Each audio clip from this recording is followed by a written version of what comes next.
खूबसूरत जंगल जहाँ दरअसल सब थे और रंग बिरंगे फूल खिलते थे।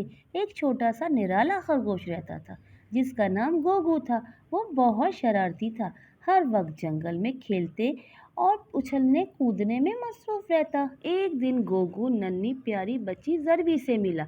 जरवी के काली कलर की पोनियां थी, आंखें बड़ी बड़ी, मुस्कुराता हुआ चेहरा और जर्द रंग की फ्रॉक पहनी हुई थी और वो जंगल में चहलकदमी कर रही थी कि अचानक झाड़ियों के पीछे कूद के निकला। तुम कौन हो? जरवी ने हैरत से पूछा। मैं गोगू हूँ, खरगोश मुस्कुरा के जवाब दिया। मैं जरवी हूँ और कहानियाँ पसंद करती हूँ, खुशी से कहा गोगू ने। और जरवी ने मुख्तलिफ जंगल के हिस्से की सैर की और तितलियों के पीछे भागते रहे।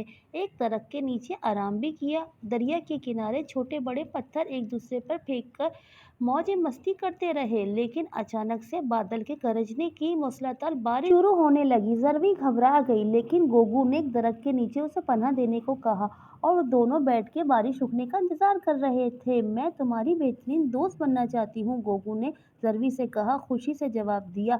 जब बारिश रुक गई तो वो दोनों दोबारा से खेलने लगे और जरवी ने वादा किया कि मैं हर रोज तुमसे मिलने आया करूंगी। और यूं इनकी खूबसूरत दोस्ती की शुरुआत हुई और इस तरह गोगू बहुत खुश हुआ।